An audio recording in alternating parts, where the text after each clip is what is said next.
경제브리핑 불편한 진실이 여러분의 확실한 두통 치료제가 되어드리겠습니다. 경제 뉴스가 연예 뉴스처럼 쉽게 들리는 그날까지. 경제브리핑 불편한 진실.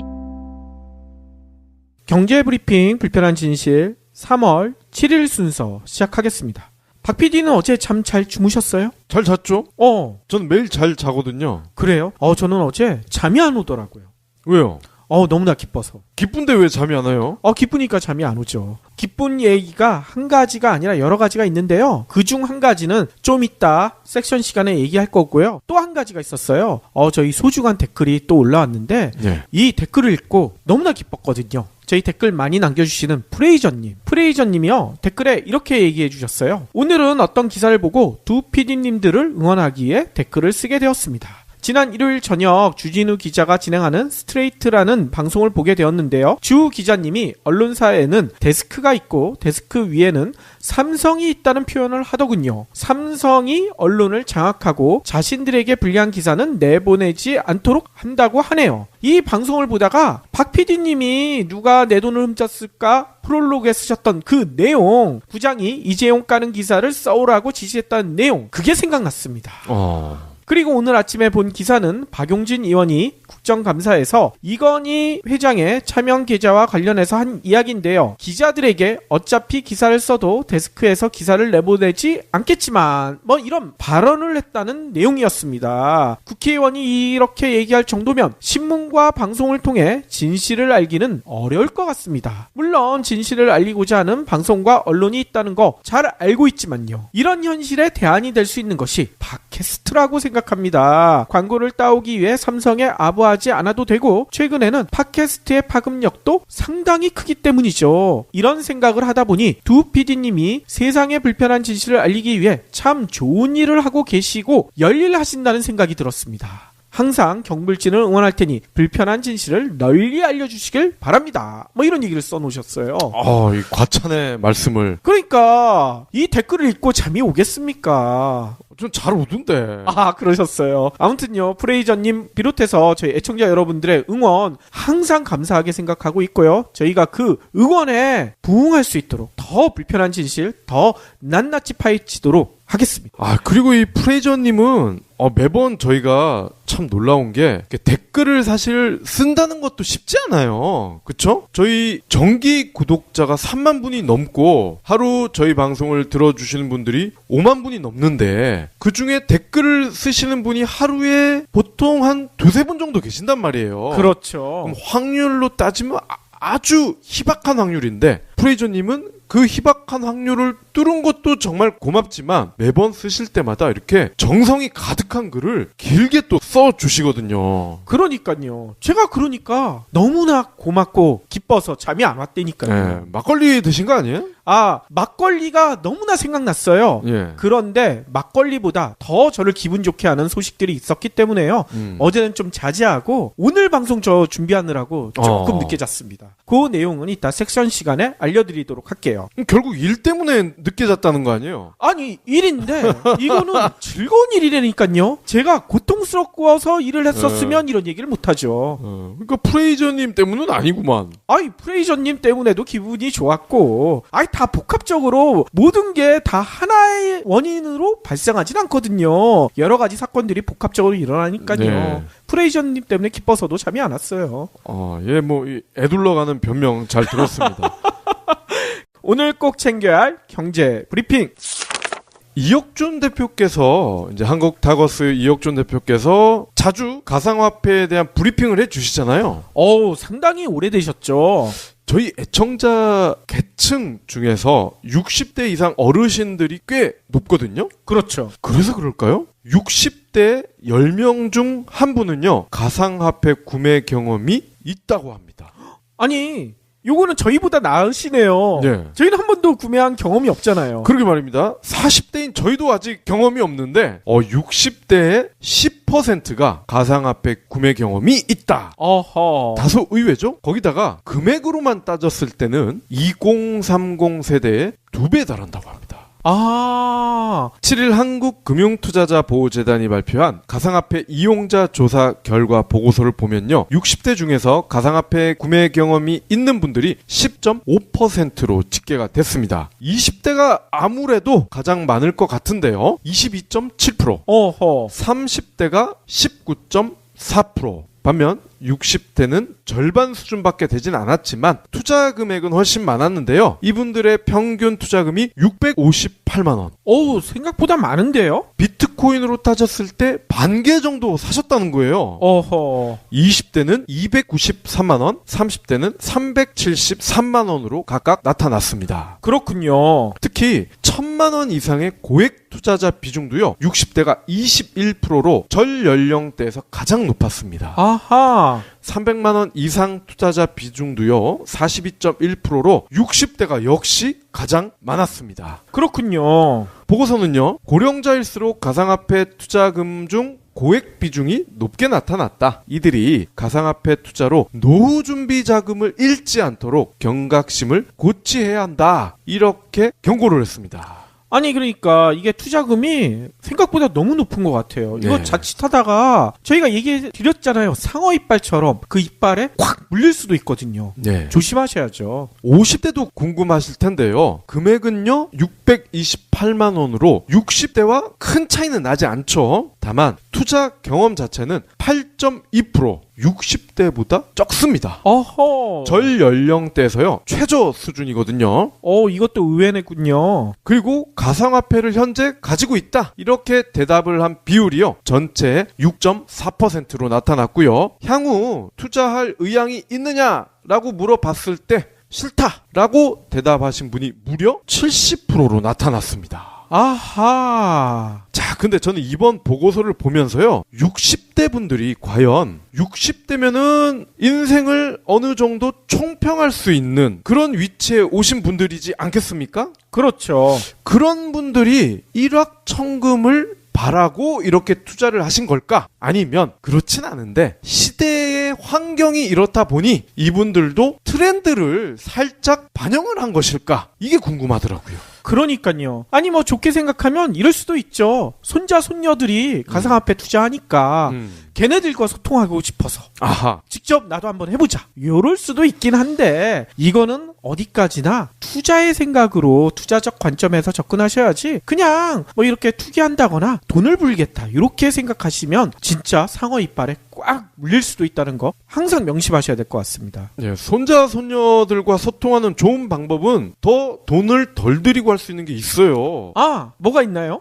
최신 랩 이런 거를 같이 부른다든지 아니면 리니지나 듀랑고 같이 하면 돼요. 아니 중요한 걸 얘기 안 하셨잖아요. 경골진? 경골진. 예, 같이 아, 들으시면 되죠. 60대 어르신들이 이미 듣고 계시거든요. 예. 아니 그러니까 손자 손녀들한테도 니네도 들어봐라 이러시면 더 좋겠죠. 박 PD는 실손보험 가입하셨나요? 저는 안 하고 있습니다.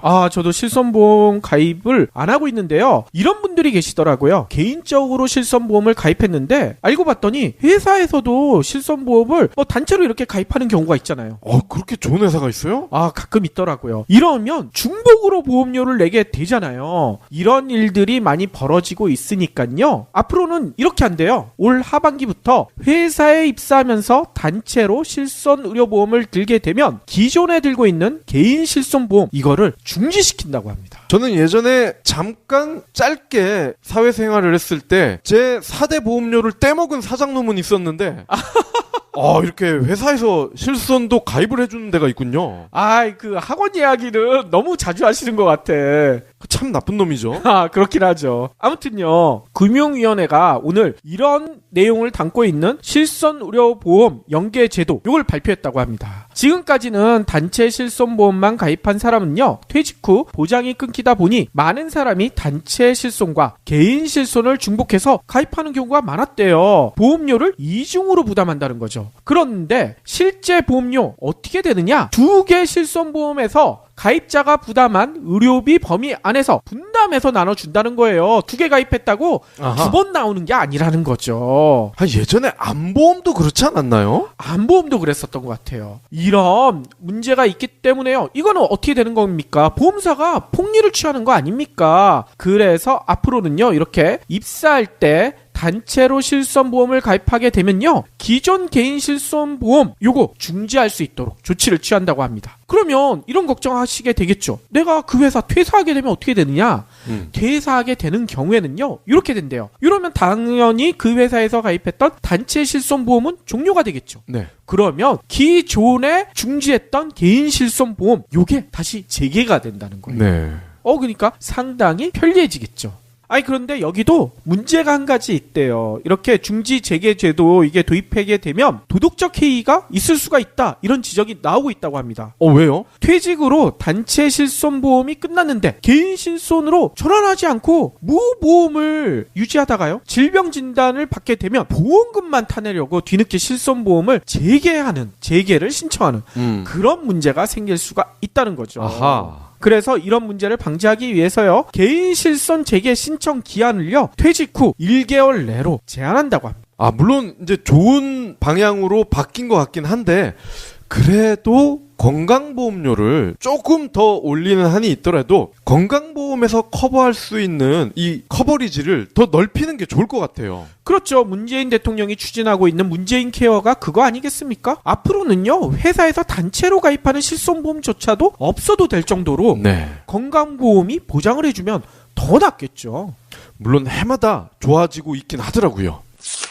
다음 소식입니다. 얼마 전에도 저희가 일자리 안정자금에 대해서 브리핑을 한 기억이 나는데요. 오늘 고형권 기획재정부 1차관이요, 일자리 안정자금이 원활히 집행되도록 범정부 차원의 노력을 지속해서 반드시 당초 의도한 성과를 거둘 수 있도록 하겠다, 이렇게 강조를 했습니다. 아하. 고 차관은요, 정부 서울청사에서 주재한 최저임금 TF 겸 근로시간 단축 관련 회의에서 2월부터 일자리 안정자금의 신청이 늘면서 어제까지 신청 건수가 근로자 기준 100만 명을 돌파했다, 이렇게 스코어를 공개를 했어요. 아, 그래요? 하루 평균 일자리 안정자금 신청 근로자 수가요, 1월 3,600명에서 2월 45,900명으로 12배 하고도 0.5배나 늘어났다는 겁니다. 아니, 이거 조선일보 같은 데서는 신청한 사람이 없다, 그렇죠. 난리를 쳤잖아요. 그렇습니다. 역시 구라였다라는 걸 알 수가 있죠.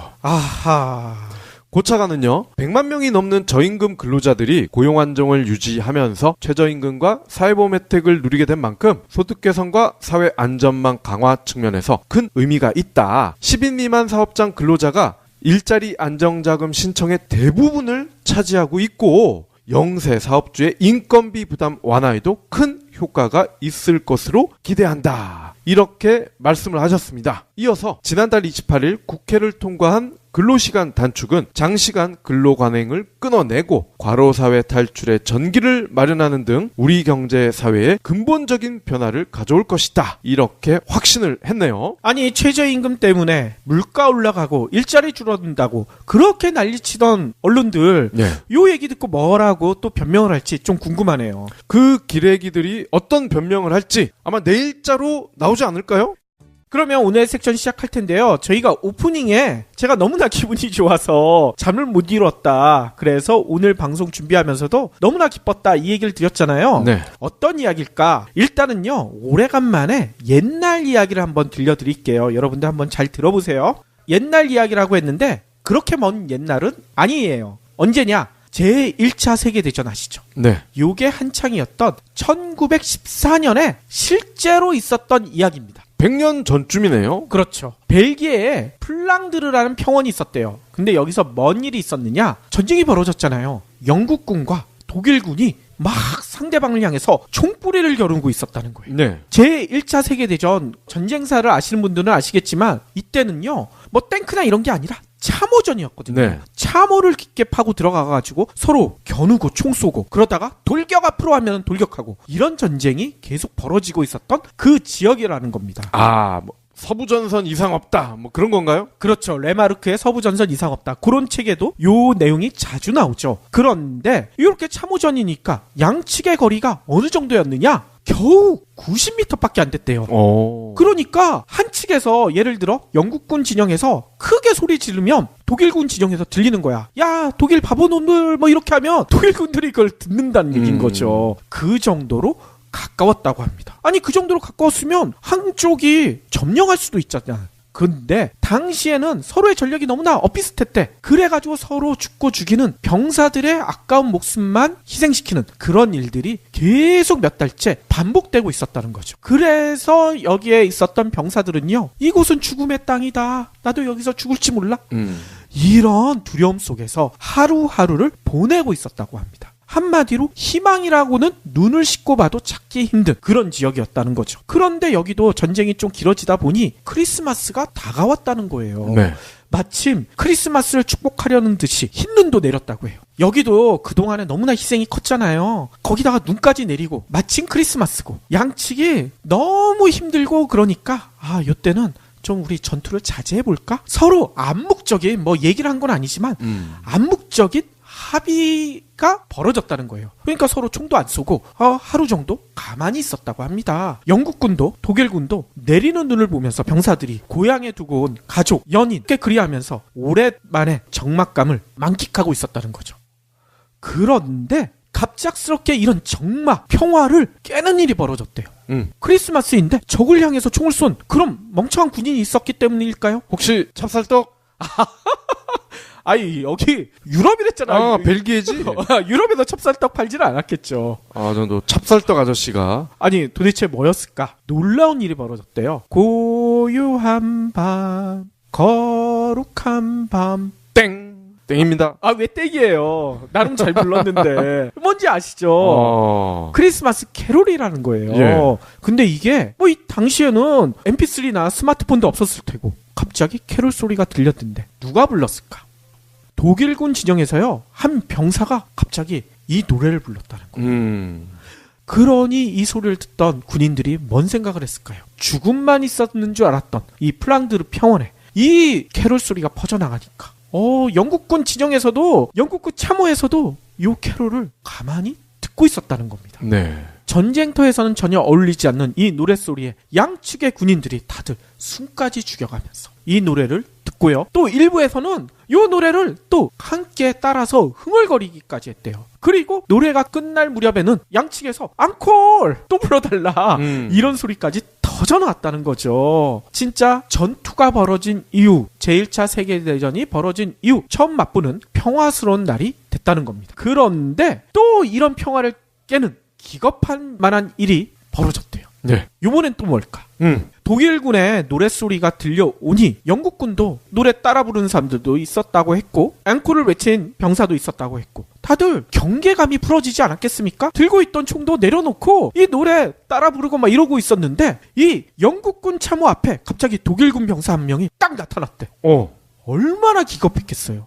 얘가 우리 죽이러 온 게 아닐까? 혹시 이거 위장 전술로 캐롤을 불러서 우리의 혼을 빼놓고 다 죽이려고 했던 게 아닐까? 네. 영국군은 이런 공포에 빠졌겠죠. 독일군이 다가오는 것을 까맣게 몰랐던 영국군들, 하필이면 크리스마스인데 죽을지도 모르겠다, 이런 생각까지 들었을 겁니다. 그런데 독일군의 모습을 보고 영국군들이 깜짝 놀랐다는 거예요. 네. 산타 복장을 했나요? 산타 복장이 아니고요. 독일군의 손에는요, 총이 아닌 다른 게 들려져 있었대. 찹쌀떡. 찹쌀떡 아니라니까요. 여기 떡을 안 먹잖아요. 도대체 뭐가 들려져 있었을까? 놀랍게도요, 독일군 병사의 손에는 맥주가 있었대요. 그리고 독일군이요, 이 참호에 다가오면서 양손을 머리 위로 올리고 맥주병을 들여서 이렇게 보여줬다는 거야, 영국군한테. 그러면서 이렇게 얘기했다는 거죠. 쏘지 마세요. 참호 밖으로 나오면 이 맥주를 드리겠어요. 영국군들이 그 소리 듣고 깜짝 놀랐겠죠. 이거 어떻게 할까? 다들 막 서로를 쳐다보고 있는데 몇 명의 영국군 군사가 진짜 참호 밖으로 나갔대. 독일군한테 가서 이 맥주 나 한번 맛보게 해주세요. 영국군 병사가 나가서 그 맥주를 받았다고 합니다. 그리고 인사까지 했대요. 메리 크리스마스, 해피 크리스마스. 근데 이거는 실화는 아닌 것 같은데요. 이게 실화라니까 지금 실화를 얘기 드리는 거예요. 이게 말이 안 되는데. 그런데 놀라운 일이 여기서 끝이 아니에요. 이 모습을 본 양측 군인들 어떻게 했을까요? 이 참호가 길 거 아닙니까? 놀랍게도요, 이 모습을 본 군인들 중에 자기도 맥주 가지고 있는 사람이 있을 거 아닙니까? 이 맥주를 또 들고 나왔대. 영국군에서도 맥주를 들고 나와서 독일군한테, 야, 너네 영국 맥주 먹어봤어? 이거 한번 먹어볼래? 서로 자신이 가지고 온 맥주가 더 맛있다고. 너 한번 먹어봐라. 서로 상대방 군인들한테, 총을 겨누던 그 군인들한테 주기 시작했다는 거야. 놀라운 일은 또 이게 끝이 아니에요. 이거를 지켜보고 있던 지휘관들, 장교들, 야, 쟤네들 도대체 뭐 하는 짓이야? 이런 얘기 했을 거 아닙니까? 서로를 죽여야지 우리가 승리할 수가 있는데 네. 전쟁터에서 맥주 나눠 먹는 거 이게 상상이나 가능하겠습니까? 이거 자칫하다가는 총을 제대로 못 쏘고 전투력이 약해질 수도 있다. 길길이 날뛰는 지휘관들도 당연히 있겠죠. 그런데 놀라운 일이 또 벌어졌다고 했잖아요. 뭔 일이 벌어졌느냐? 당시 영국군의 지휘관인 스토웰 데이란 사람이 있었대요. 이 데이가 또 독일군 참호로 갔대. 그래서 독일군의 당시 지휘관이었던 폰 시너 데이를 만났다는 거야. 만나서 뭐라고 했느냐? 이 영국군 지휘관이 야, 독일 병사가 맥주 줬으니까 우리도 니네한테 맥주 주겠어. 이 폰시너 데이한테 맥주를 권했대요. 그리고 이 맥주를 서로 따라 마시면서 서로의 건강 서로 죽이다가 서로의 너 살아서 고향 가야 돼. 이렇게 건강을 기원하는 건배까지 했다고 합니다. 지휘관들이 이렇게 하니까 이제는 병사들이 다 나와가지고 참호 밖으로 나와서 서로 먹을 것까지 가지고 와서 안주까지 가지고 와서 맥주를 나눠 먹고 또 이 당시에는 담배 피는 병사들이 많았을 거 아닙니까? 담배도 야 영국 담배 한번 너 펴볼래? 독일군 병사한테 권하고 독일군 병사도 독일 담배 한 대 펴볼래? 영국군 병사한테 권하고 이런 일들이 벌어지고요. 이게 진행되다 보니까 기념사진까지 찍었다는 거야. 독일군 병사와 영국군 병사가 어깨동무하고. 근데 이게 진행되다 보니까 또 놀라운 일이 벌어졌대. 야, 우리 이렇게 맥주만 먹을 게 아니라 우리 축구 한번 해볼까? 군대에선 축구 빠지면 안 되잖아요. 그쵸. 영국이나 독일도 마찬가지였나 봐. 진정한 군대 축구를 요 평원에서 했다는 거예요. 그런데 이게 축구를 그냥 한 게 아니더라고요. 제대로 선도 그어놓고 골대도 세워놓고 했나 봐. 이 축구 결과에 대한 경기 결과에 대한 기록도 남아있다고 합니다. 누가 이겼을까요? 독일이 이기겠죠. 맞아요. 월드컵 승률을 보면 알 수가 있죠. 당시 경기도요, 독일이 3대2로 이겼는데요. 마지막 세 번째 골은요, 독일이 넣은 세 번째 골은요, 업사이드였다고 해요. 영국 측에서는 그렇게 주장했는데 그냥 인정을 하고 끝내버렸대. 너무나 놀랍지 않습니까? 불과 몇 시간 전까지만 해도 서로를 죽고 죽이던 전장에서 맥주를 나눠 마시고 담배를 같이 피고 축구까지 같이 하고 이런 전혀 상상하기도 힘든 일들이 영속적으로 벌어졌다는 거죠. 이런 일이 벌어지니까요. 이런 놀라움 우리 하루로 부족해. 양측 지휘관 아까 맥주 나눠 먹었다고 했잖아요. 서로의 건강까지 기원했다고 했잖아요. 이 지휘관들은요. 다음날 아침까지 우리 휴전하자. 휴전 바로 이렇게 끝내면 안 된다. 휴전을 연장하기로 약속하고요. 그 약속을 그대로 지켰다고 합니다. 네. 물론 그 이후에는 다시 총격전이 벌어지긴 했죠. 그래요. 아무튼요. 이 놀라운 이야기 이게 믿겨지지가 않죠. 네. 근데 이 기록이 이 당시 이 크리스마스 기적을 맛봤던 양측 군인들이 편지를 썼다는 거예요. 고향에 우리 이런 일이 있었어. 근데 이 편지가요. 영국 언론에 보도가 됐다고 합니다. 데일리 메일이란 그 신문에 대서특필이 됐대요. 그리고요, 요거를 토대로 해가지고 여러분들 많이 읽어보셨을 거예요. 어디서 들었던 기억이 나시죠? 크리스마스 캐롤이란 동화도 만들어지고 소설도 나오고 영화도 나오고 우리들한테도 익숙한 그런 기적이 됐다는 거죠. 그 스크루지 영감 나오는 것도 크리스마스 캐롤 아니에요? 그것도 있는데 이 크리스마스 캐롤이란 동화가 따로 있어요. 재미난 것은요, 이 크리스마스의 기적이요, 이때 한 번이 끝이 아니래요. 90년 후에 그대로 재현됐다고 합니다. 이게 실제로 있었던 거니까 이거를 기념하기 위해서 90년 후인 2008년 크리스마스에 독일과 영국 대표단이 당시 전쟁이 벌어졌던 이 플랑드르 평원에서요, 죽음의 땅이라고 불렸던 그곳에서 다시 만나서 맥주도 마시고요, 축구 시합을 또 벌였대요. 요 기록이 또 있어요. 이때는 누가 이겼을까요? 또 독일이 이겼겠죠. 맞아요. 이때도 2대1로 독일이 이겼다고 합니다. 하지만 이게 이기고 진 게 중요한 게 아니잖아요. 그날의 기적의 여운을 90년 후에도 이렇게 다시 맛보는, 너무나 멋지지 않습니까? 근데 왜 이 100년 전 얘기를 하신 건지. 왜냐면요, 제가 오프닝에도 얘기했잖아요. 어젯밤에 잠이 안 왔다고요. 요것과 어제 저녁에 벌어졌던 뉴스와 너무나 오버랩이 됐기 때문이에요. 제 스스로. 뭐냐면요, 한반도에서도 크리스마스의 캐롤 같은 기적이 벌어지지 않을까, 이런 생각이 들었다는 겁니다. 김정은이 맥주를 준대요? 그럴 수도 있죠. 와인을 줄 수도 있고요. 대동강 맥주 맛있다고 하잖아요. 여러분들 이런 얘기 들어보셨어요? 북핵이 30초 앞당긴 운명의 시계, 지구 종말 2분 전. 이게 연합뉴스가 보도했던 내용인데요. 이게 불과 1월 26일, 올해입니다. 그리고 북한 평창 온다고 북한 해결되는 건 아무것도 없다. 이건 아시아경제가요, 올해 1월 5일 날 보도했던 기사 제목이에요. 그리고 미국 국방장관 한반도 전쟁에 대비하라. 김정은 통큰 작전 벌일 것. 이건 동아일보가요, 지난해 12월 25일 크리스마스 때 보도했던 내용입니다. 네. 이처럼요, 불과 한 달 전만 해도 한반도에선 금방 전쟁이 터질 것 같이 이렇게 호들갑 떴던 수구 보수들 어제 깜짝 놀랐을 거예요. 이 수구 보수들의 입을 틀어막을 만한 사건이 여러분들도 아시겠지만 벌어졌잖아요. 아, 대통령의 사절단 이분들이 평양에 갔잖아요. 그렇죠. 어제 돌아오셨죠. 1박 2일 동안 평양을 방문하고 김정은도 직접 만났더라고요. 네. 그래서 기환했던 정의용 청와대 국가안보실장이요, 어제 뭐라고 했냐면요, 남북은 4월 말 판문점 평화의 집에서 제3차 남북 정상회담을 개최하기로 합의했다. 이를 위해 구체적인 실무 협상을 진행해 나가기로 했다. 이렇게 밝혔어요. 네. 남북 정상이 만나는 게 역사상 요번에 만나게 되면 세 번째가 되는 거죠.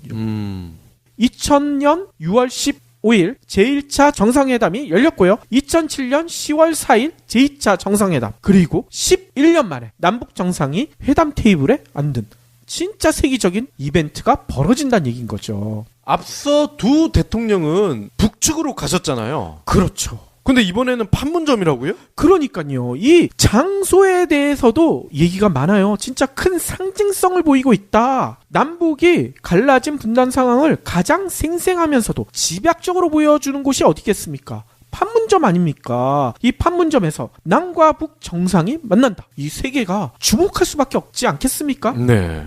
특히 이는요, 남과 북의 정상이 보다 대등한 관점에서 냉전 체제를 상징하는 적대적 관계를 해소하고요, 상호 존중과 신뢰를 쌓아가기 위해 노력하겠다는 메시지를 이게 한반도뿐만 아니라 전 세계 만방에 발신하는 의미도 가지고 있다. 이런 평가까지 나오고 있어요.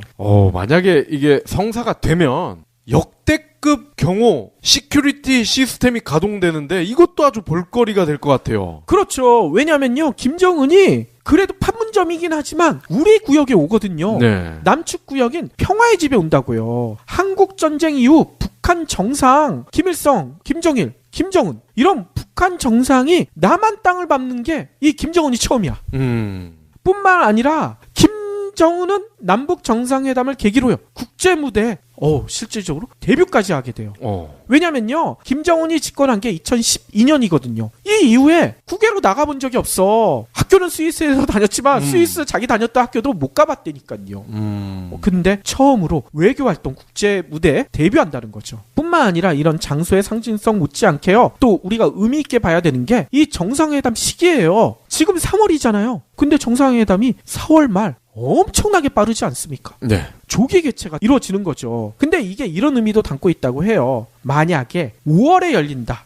이러면 어떤 얘기가 나올까요? 야당 측에서 난리 나겠죠. 6.4 지방선거가 있잖아요. 이 지방선거에 영향 미치기 위해서 이러는 거 아니냐. 그런 구설수를 딱 차단하기 위해서 조기 개최를 하는 게 아닌가. 이런 얘기도 나오고 있다고 합니다. 아무튼 특사교환이 이루어진 지 2달이 채 안 되는 시점에 남북 정상이 만난다는 거. 이거 최근에 아까도 제가 전해드렸죠. 수구보수에서 한반도 전쟁이 일어났는데 이렇게 부추기는 그런 상황을 감안하면 얼마나 놀라운 일입니다.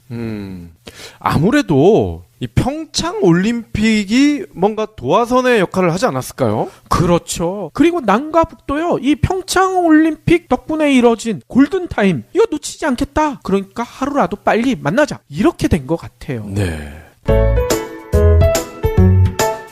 게다가요, 저는 요 다음 얘기도 진짜 너무나 기쁘더라고요. 뭐냐? 김정은의 발언. 김정은이 뭐라고 했는 줄 아세요? 김정은은요, 체제 안전이 보장된다면 핵을 보유할 이유가 없대. 앞으로 대화기간 추가 핵 실험과 탄도미사일 시험 발사 재개는 없을 것이다. 이렇게 밝혔다고 합니다. 우리 측에. 그쵸, 돈도 많이 들어가는데. 그러니까요. 이 얘기가 뭐냐면요, 사실상 핵 미사일 실험의 잠정 중단 또는 유예를 선언한 것이잖아요.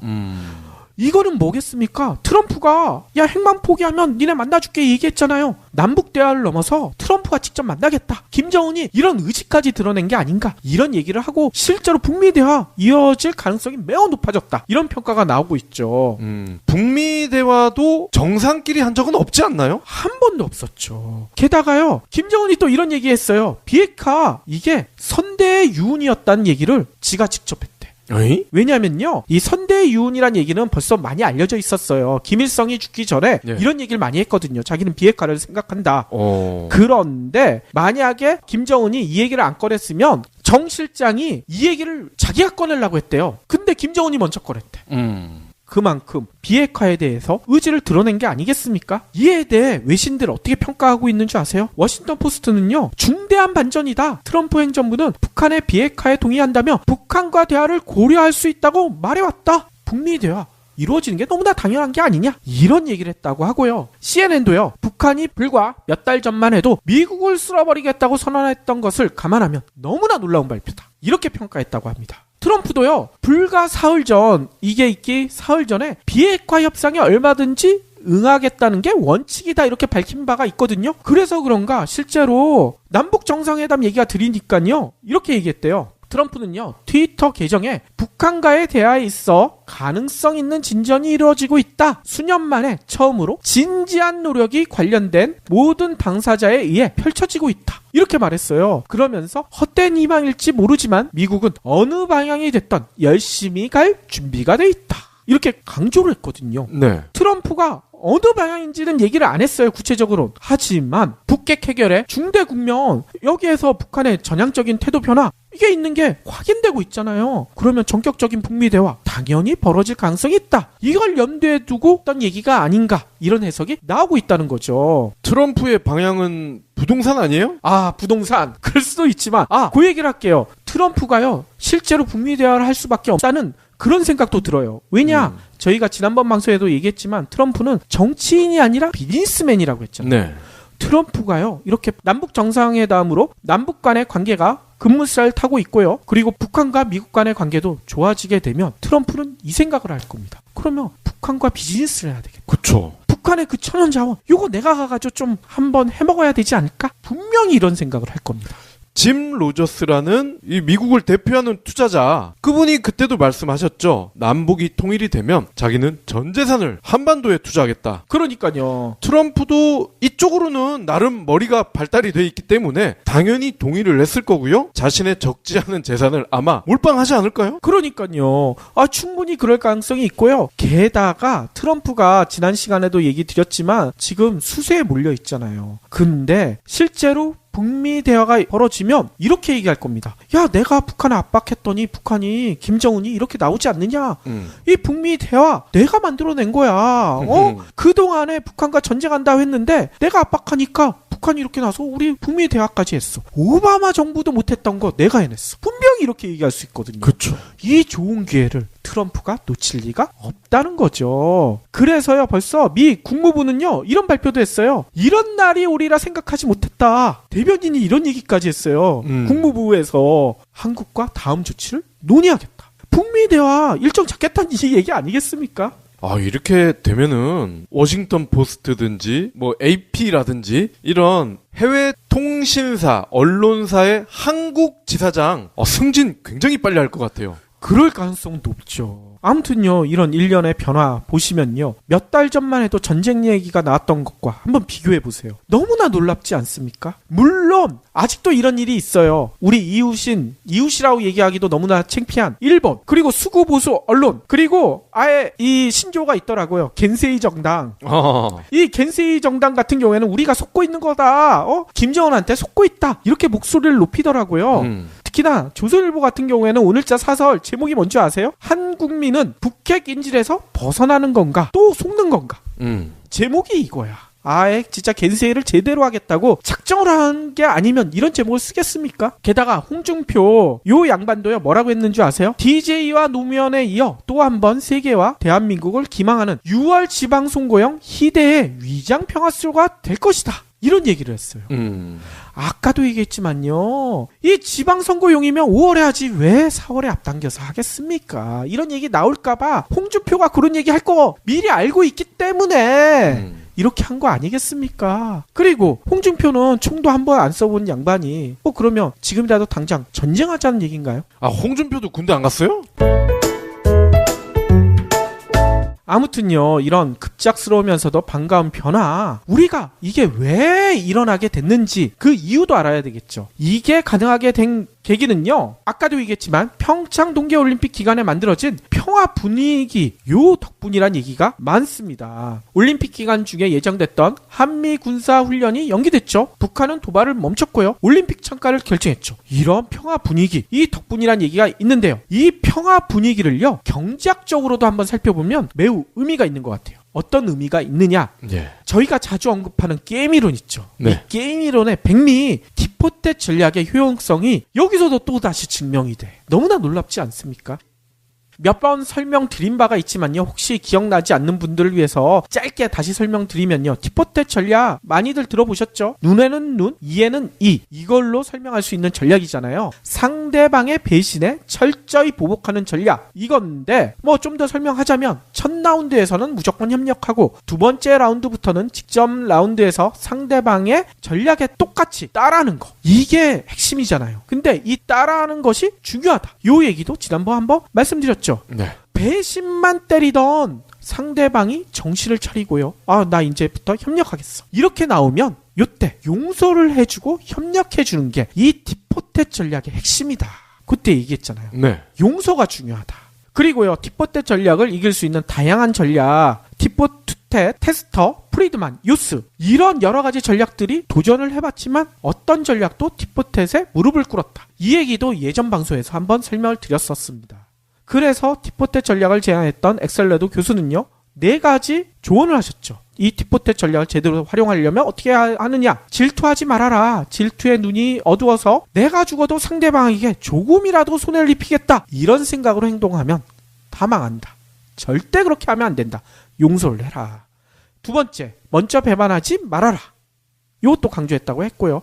세 번째, 되갚아라. 하지만 용서해라. 상대방이 반성을 하고 나오면 무조건 용서해라. 그리고 네 번째, 너무 영약하지 마라. 상대방이 내가 어떤 전략을 취하고 있는지 모른 척 할 수 없을 정도로 단순하게 행동해라. 내 전략 다 까발려라. 이런 얘기를 했잖아요. 네. 이걸 요약하면 이렇게 돼요. 먼저 협력하되 상대방의 배반에 대해선 되갚지만 과잉 대응을 자제해서요, 용서를 해서요, 보복의 악순환에 빠지지 않도록 이렇게 하는 게 티포테 전략의 핵심이고요. 요게 왜 이게 필요하느냐? 여러 번 얘기 드렸지만 제수의 딜레마에서 벗어날 수 있는 최선의 전략이다. 이런 얘기도 드렸었죠. 이론적으로든 현실적으로든 가장 나은 전략이다라는 거 아니겠습니까? 그러니까요. 아까도 얘기했지만 엑셀러드 교수가 전 세계에 뛰어난 경제학자, 심리학자, 정치학자 다 데려다 놓고 티포테 전략 이길 만한 전략 내보이세요 했는데 다들 나가 떨어졌다고 네. 하지 않았습니까? 티포테 전략을 잘만 활용하면 양쪽 모두 이기는 윈윈이 될 수 있는 이런 놀라운 전략. 엑셀러드 교수가 이렇게 강조를 했잖아요. 그런데 아까도 얘기했지만 이런 티포테 전략의 관점에서 볼 때 이번 남북 정상회담 합의 너무나 의미 있어 보여요. 그동안에 이명박근혜 정권을 거치면서 핵무기 위협 등 서로에 대한 신뢰가 너무나 무너져 내렸잖아요. 서로 못 믿겠다. 계속 보복만 해왔잖아요. 그런데 김정은이요, 여러분들 알고 계시겠죠? 올해 1월 1일 날 신년사를 통해서 갑작스레 평창 동계올림픽에 대표단 파견하겠어요. 남북대화 할 의향 있어요. 이렇게 밝혔잖아. 이게 뭐겠습니까? 크리스마스 캐롤 아까 처음에 얘기했던 그 내용에서요. 맥주캔을 들고 적진에 다가간 독일군 병사. 이런 비슷해 보이지 않으세요? 네. 야, 우리 맥주 한번 먹어볼래? 이랬다는 거예요.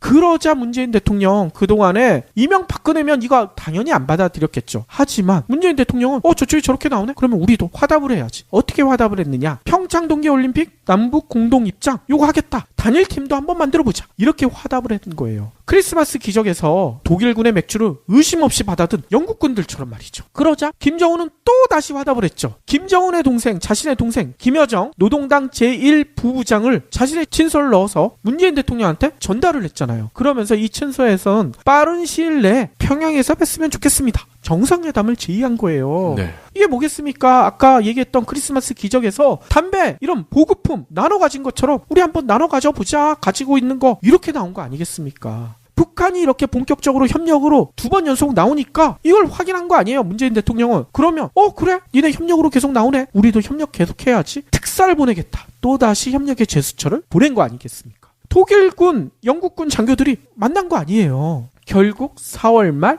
판문점 평화의 집에서 제3차 남북 정상회담까지 요거 합의한 거 아니겠습니까? 요게 뭐냐? 전쟁터에서 축구 경기가 열린 기적이 벌어진 것과 비슷하지 않습니까? 그럼 이제 만나서 축구만 하면 되겠네. 축구까지 열리겠죠. 스포츠 행사도 열리고요. 축구를 하려면 좀 넓은 데가 필요한데 거긴 좁을 거 아니에요. 그거는 이제 딴 장소를 마련하겠죠. 그냥 둘이서 팔씨름만 한번 하면 될 것 같아요. 문재인 대통령과 김정은이랑. 아무래도 그래서 진 사람이 이마에 꿀밤 맞기. 뭐 그런 것도 재밌을 것 같고요. 아무튼요, 아까도 얘기했지만 티포텔 전략에서는 뭐가 가장 중요하다고 얘기했습니까? 상대방이 협력으로 나오면 용서해줘라, 신뢰를 강조한 거 아닙니까? 이 신뢰가 지금 얘기 드린 것처럼 남북 간에 구축되고 있는 거 아니겠습니까? 실제로요, 김정은을 만난 정의용 실장은요, 어제 이런 얘기했어요. 김정은이 문 대통령에 대해 상당히 신뢰를 갖고 있다, 이렇게 언급했대요. 특히 1월 1일 신년사에서 남북관계 개선을 위한 획기적 제안을 한 이후 지난 시간 동안 남북관계가 상당히 발전했다, 김정은이 이런 평가까지 했다는 거예요. 서로가 신뢰 진짜 이제 많이 쌓였다, 이 얘기를 한 거 아니겠습니까? 그 신뢰가 쌓인 덕분에 친서와 특사를 교환했고요, 두 정상 간의 신뢰는 더 쌓여지는 게 아닌가, 이런 생각이 들린다는 거죠. 그러니까 티포텟 전략을 잘 수행한 덕에 2개월 만에 180도가 바뀌었다. 그렇죠. 이 티포텟 전략, 문재인 대통령도 김정은도 공부한 게 아닌가, 이런 생각이 들어요. 이 공부를 저희 경불진 듣고 하지 않았을까, 뭐 저희만의 기대입니다. 하긴 모바일 데이터만 있으면 북한에서도 저희 방송을 들을 수가 있죠. 그러니까요. 이거는 진짜 농담으로 한 얘기니까요, 너무 민감하게 받아들이진 말아주시고요. 아무튼요, 진짜 불과 2개월 전에는 기대하지 못했던 남북 화해 무드가 조성되고 있는 거 너무나 놀랍지 않겠습니까? 네. 물론 쉽지 않겠지만 저는 크리스마스의 기적 같은 일이 남북 평화 통일, 이런 것도 더 이상 꿈이 아니다, 이런 생각이 들어요. 독일군과 영국군이 이뤄냈던 기적, 우리는 같은 핏줄이니까 남과 북은 더 잘 이뤄내지 않을까, 이런 기대도 생기고요. 그래서 오늘 아침에 저는 우리 아들한테 이런 얘기했어요. 우리 아들이 중학교 1학년이거든요. 너 잘만 하면 금강산으로 수학여행 갈 수도 있을 것 같다, 이 얘기를 했거든요. 그랬더니 아들이 꼭 가보고 싶대. 뭐 그것도 좋고 아우지 탄광 체험도 나쁘진 않을 것 같아. 또 왜 그래요? 아우지 탄광 체험은 아니죠. 하도 유명하니까 정말 석탄이 나오는지 금은 혹시 없는지. 마지막으로요, 요 사족으로 한 가지 붙이고 싶은 게 있는데요. 어제 남북 정상회담 관련돼가지고 여러 가지 사설 칼럼 많이 쏟아졌는데, 저는 이분이 쓴 칼럼이 너무나 눈에 띄더라고요. 이정모 서울시립과학관장이 한국일보에 쓴 칼럼인데요. 이게 평창 올림픽 때 있었던 이야기를 소재로 풀어내셨더라고요. 네. 이때 가장 유명했던 경기, 여러분들 다 알고 계시죠? 컬링. 이정모 관장도요, 컬링 경기를 하도 봐서 어느 나라와의 경기였는지는 모르겠지만 이런 기억이 난대요. 우리 팀의 스킵인 영미 친구는 자기가 마지막 스톤을 회전시켜서 상대방 가드 뒤로 과연 넣을 수 있을지 자신하지 못하고 있었대요. 확신이 서지 않으니 작전을 세우는데 주저할 수밖에 없었다는 거죠. 그런데 중계방송을 보다 보니 이 이정모 관장이 분명히 들었다는 거예요.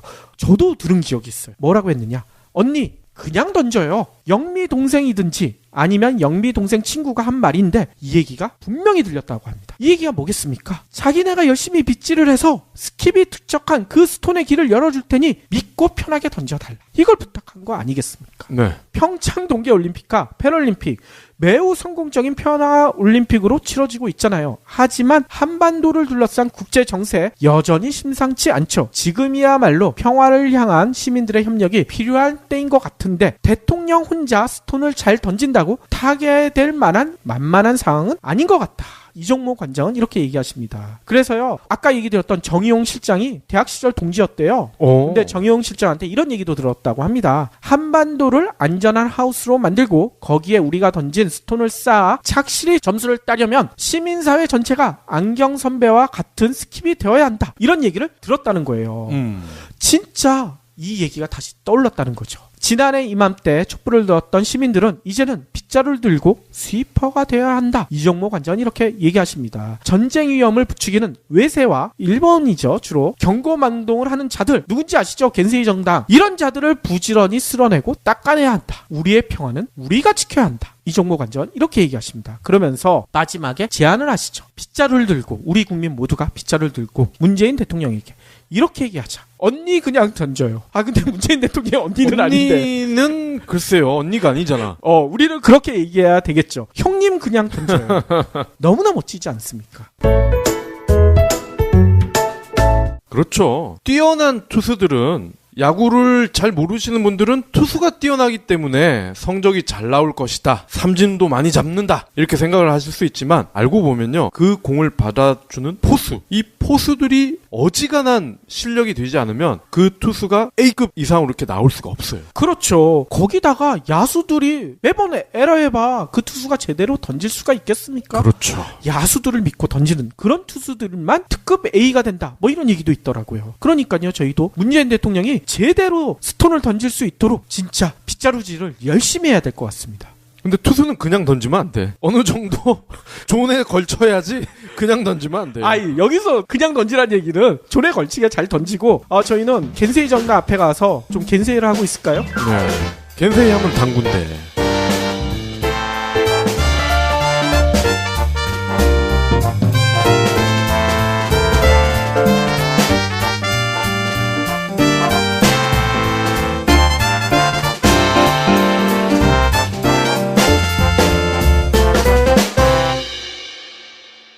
경제브리핑 불편한 진실 완수해주셔서 감사합니다. 하트 투첩, 댓글 남기기, 계좌 후원 등 다양한 방법으로 힘을 보태주세요. 계좌 정보는 경제브리핑 팟빵 공지 코너에 있습니다. 여러분의 응원, 콘텐츠로 보답하겠습니다. 정말 고맙지만 매번 쓰실 때마다 이렇게 정성이 가득한 글을 길게 또 써주시거든요. 그러니까요. 제가 너무나 고맙고 기뻐서 잠이 안 왔다니까요. 네, 막걸리 드신 거 아니에요? 막걸리가 너무나 생각났어요. 예. 그런데 막걸리보다 더 저를 기분 좋게 하는 소식들이 있었기 때문에요. 어제는 좀 자제하고 오늘 방송 저 준비하느라고 조금 늦게 잤습니다. 그 내용은 이따 섹션 시간에 알려드리도록 할게요. 결국 일 때문에 늦게 잤다는 거 아니에요? 아니 일인데 이거는 즐거운 일이라니까요. 제가 고통스럽고서 일을 했었으면 이런 얘기를 못하죠. 그러니까 프레이저님 때문은 아니구만. 프레이저님 때문에도 기분이 좋았고 다 복합적으로 모든 게 다 하나의 원인으로 발생하진 않거든요. 여러 가지 사건들이 복합적으로 일어나니까요. 네. 프레이저님 때문에 기뻐서도 잠이 안 왔어요. 애둘러가는 변명 잘 들었습니다. 오늘 꼭 챙겨야 할 경제 브리핑. 이혁준 대표께서 이제 한국다거스 이혁준 대표께서 자주 가상화폐에 대한 브리핑을 해주시잖아요. 상당히 오래되셨죠. 저희 애청자 계층 중에서 60대 이상 어르신들이 꽤 높거든요. 그렇죠. 그래서 그럴까요? 60대 10명 중 한 분은요, 가상화폐 구매 경험이 있다고 합니다. 아니, 요거는 저희보다 나으시네요. 네. 저희는 한 번도 구매한 경험이 없잖아요. 그러게 말입니다. 40대인 저희도 아직 경험이 없는데 60대의 10%가 가상화폐 구매 경험이 있다. 어허. 다소 의외죠? 거기다가 금액으로만 따졌을 때는 2030 세대의 2배 달한다고 합니다. 7일 한국금융투자자보호재단이 발표한 가상화폐 이용자 조사 결과 보고서를 보면요. 60대 중에서 가상화폐 구매 경험이 있는 분들이 10.5%로 집계가 됐습니다. 20대가 아무래도 가장 많을 것 같은데요. 22.7%. 어허. 30대가 19.4%. 반면 60대는 절반 수준밖에 되진 않았지만 투자 금액은 훨씬 많았는데요. 이분들의 평균 투자금이 658만 원. 생각보다 많은데요? 비트코인으로 따졌을 때 반 개 정도 사셨다는 거예요. 어허. 20대는 293만 원, 30대는 373만 원으로 각각 나타났습니다. 그렇군요. 특히 1,000만 원 이상의 고액 투자자 비중도요. 60대가 21%로 전 연령대에서 가장 높았습니다. 아하. 300만 원 이상 투자자 비중도요 42.1%로 60대가 역시 가장 많았습니다. 그렇군요. 보고서는요, 고령자일수록 가상화폐 투자금 중 고액 비중이 높게 나타났다. 이들이 가상화폐 투자로 노후 준비 자금을 잃지 않도록 경각심을 고취해야 한다. 이렇게 경고를 했습니다. 아니 그러니까 이게 투자금이 생각보다 너무 높은 것 같아요. 이거 네. 자칫하다가 저희가 얘기해 드렸잖아요. 상어 이빨처럼 그 이빨에 콱 물릴 수도 있거든요. 네. 조심하셔야죠. 50대도 궁금하실 텐데요. 금액은요 628만 원으로 60대와 큰 차이는 나지 않죠. 다만 투자 경험 자체는 8.2% 60대보다 적습니다. 어허. 절 연령대에서요 최저 수준이거든요. 이것도 의외네군요. 그리고 가상화폐를 현재 가지고 있다. 이렇게 대답을 한 비율이요. 전체의 6.4%로 나타났고요. 향후 투자할 의향이 있느냐라고 물어봤을 때 싫다라고 대답하신 분이 무려 70%로 나타났습니다. 아하. 자, 근데 저는 이번 보고서를 보면서요. 60대 분들이 과연 60대면은 인생을 어느 정도 총평할 수 있는 그런 위치에 오신 분들이지 않겠습니까? 그렇죠. 그런 분들이 일확천금을 바라고 이렇게 투자를 하신 걸까? 아니면 그렇진 않은데 시대의 환경이 이렇다 보니 이분들도 트렌드를 살짝 반영을 한 것일까? 이게 궁금하더라고요. 그러니까요. 아니 뭐 좋게 생각하면 이럴 수도 있죠. 손자 손녀들이 가상화폐 투자하니까 걔네들과 소통하고 싶어서 아하. 직접 나도 한번 해보자. 요럴 수도 있긴 한데 이거는 어디까지나 투자의 생각으로 투자적 관점에서 접근하셔야지 그냥 뭐 이렇게 투기한다거나 돈을 벌겠다 이렇게 생각하시면 진짜 상어 이빨에 꽉 물릴 수도 있다는 거 항상 명심하셔야 될 것 같습니다. 예, 손자 손녀들과 소통하는 좋은 방법은 더 돈을 덜 들이고 할 수 있는 게 있어요. 아, 뭐가 있나요? 최신 랩 이런 거를 같이 부른다든지 아니면 리니지나 듀랑고 같이 하면 돼요. 아니 중요한 걸 얘기 안 하셨잖아요. 경불진? 경불진. 예, 같이 아, 들으시면 되죠. 60대 어르신들이 이미 듣고 계시거든요. 예. 아니 그러니까 손자 손녀들한테도 니네도 들어봐라 이러시면 더 좋겠죠. 박 PD는 실손보험 가입하셨나요? 저는 안 하고 있습니다. 저도 실손보험 가입을 안 하고 있는데요. 이런 분들이 계시더라고요. 개인적으로 실손보험을 가입했는데 알고 봤더니 회사에서도 실손보험을 단체로 이렇게 가입하는 경우가 있잖아요. 그렇게 좋은 회사가 있어요? 가끔 있더라고요. 이러면 중복으로 보험료를 내게 되잖아요. 이런 일들이 많이 벌어지고 있으니까요. 앞으로는 이렇게 한대요. 올 하반기부터 회사에 입사하면서 단체로 실손 의료보험을 들게 되면 기존에 들고 있는 개인 실손보험 이거를 중지시킨다고 합니다. 저는 예전에 잠깐 짧게 사회생활을 했을 때 제 4대 보험료를 떼먹은 사장놈은 있었는데 이렇게 회사에서 실손도 가입을 해주는 데가 있군요. 그 학원 이야기는 너무 자주 하시는 것 같아. 참 나쁜 놈이죠. 그렇긴 하죠. 아무튼요, 금융위원회가 오늘 이런 내용을 담고 있는 실손의료보험 연계제도 이걸 발표했다고 합니다. 지금까지는 경제브리핑 불편한 진실이 여러분의 확실한 두통 치료제가 되어드리겠습니다. 경제 뉴스가 연예 뉴스처럼 쉽게 들리는 그날까지 경제브리핑 불편한 진실. 경제브리핑 불편한 진실 3월 7일 순서 시작하겠습니다. 박 PD는 어제 잠 잘 주무셨어요? 잘 잤죠? 전 매일 잘 자거든요. 그래요? 저는 어제 잠이 안 오더라고요. 왜요? 너무나 기뻐서. 기쁜데 왜 잠이 안 와요? 기쁘니까 잠이 안 오죠. 기쁜 얘기가 한 가지가 아니라 여러 가지가 있는데요. 그중 한 가지는 좀 이따 섹션 시간에 얘기할 거고요. 또 한 가지가 있었어요.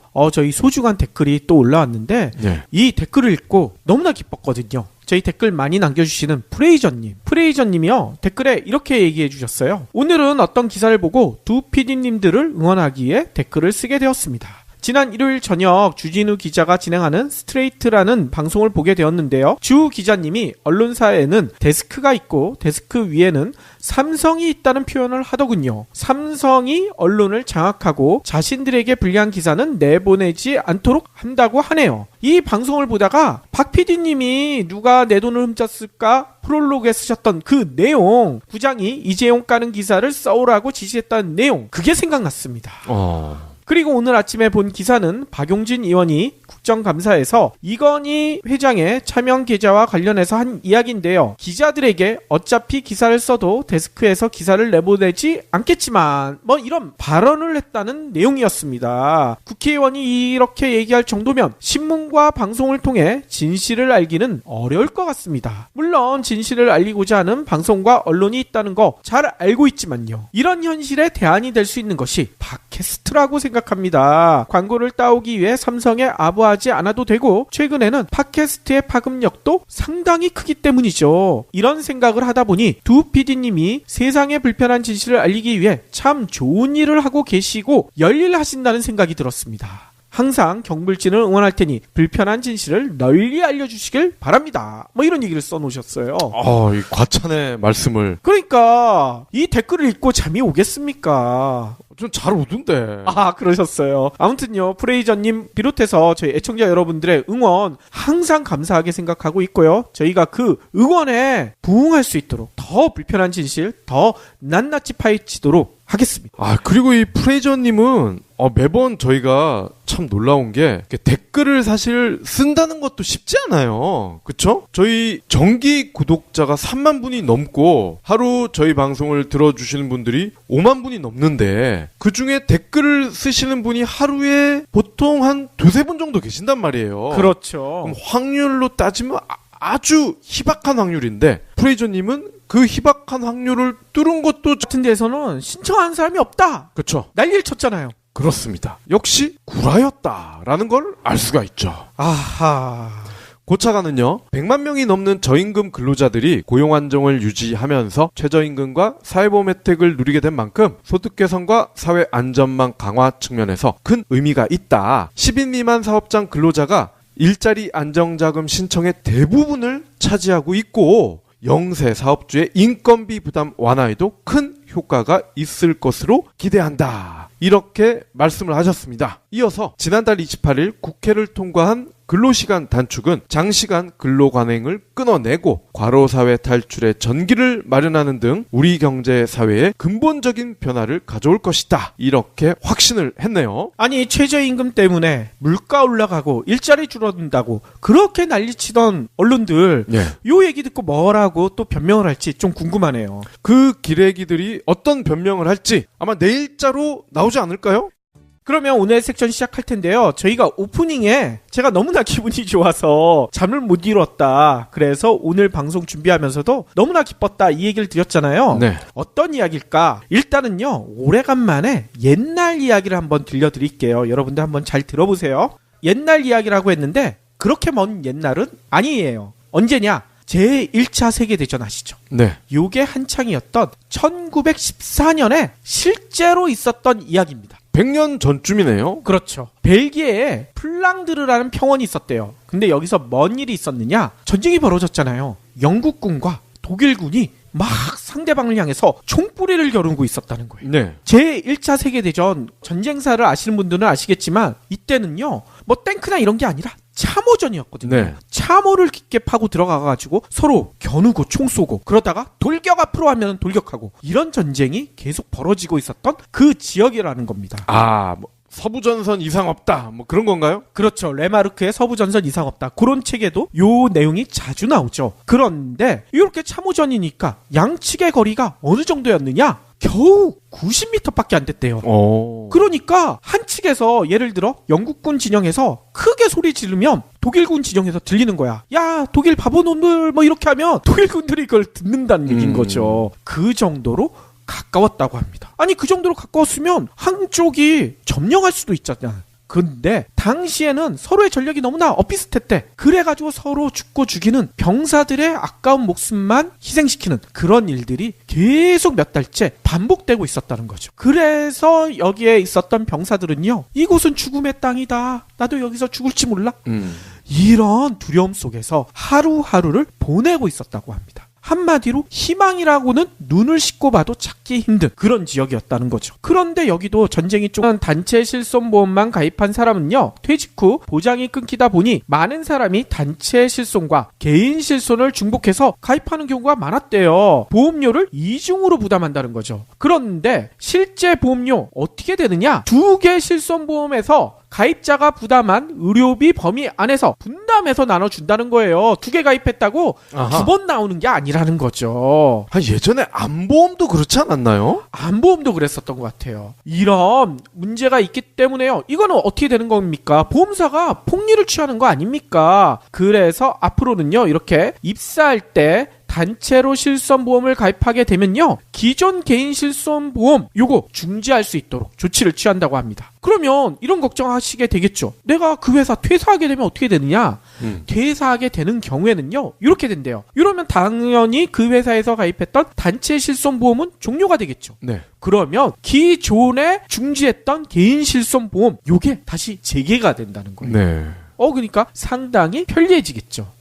그런데 여기도 문제가 한 가지 있대요. 이렇게 중지 재개 제도 이게 도입하게 되면 도덕적 해이가 있을 수가 있다. 이런 지적이 나오고 있다고 합니다. 왜요? 퇴직으로 단체 실손보험이 끝났는데 개인 실손으로 전환하지 않고 무보험을 유지하다가요, 질병 진단을 받게 되면 보험금만 타내려고 뒤늦게 실손보험을 재개를 신청하는 그런 문제가 생길 수가 있다는 거죠. 아하. 그래서 이런 문제를 방지하기 위해서요, 개인 실손 재개 신청 기한을요, 퇴직 후 1개월 내로 제한한다고 합니다. 물론 이제 좋은 방향으로 바뀐 것 같긴 한데, 그래도 건강보험료를 조금 더 올리는 한이 있더라도 건강보험에서 커버할 수 있는 이 커버리지를 더 넓히는 게 좋을 것 같아요. 그렇죠. 문재인 대통령이 추진하고 있는 문재인 케어가 그거 아니겠습니까? 앞으로는요, 회사에서 단체로 가입하는 실손보험조차도 없어도 될 정도로 네. 건강보험이 보장을 해주면 더 낫겠죠.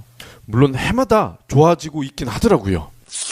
다음 소식입니다. 얼마 전에도 저희가 일자리 안정자금에 대해서 브리핑을 한 기억이 나는데요. 오늘 고형권 기획재정부 1차관이요, 일자리 안정자금이 원활히 집행되도록 범정부 차원의 노력을 지속해서 반드시 당초 의도한 성과를 거둘 수 있도록 하겠다, 이렇게 강조를 했습니다. 아하. 고 차관은요, 정부 서울청사에서 주재한 최저임금 TF 겸 근로시간 단축 관련 회의에서 2월부터 일자리 안정자금의 신청이 늘면서 어제까지 신청 건수가 근로자 기준 100만 명을 돌파했다, 이렇게 스코어를 공개를 했어요.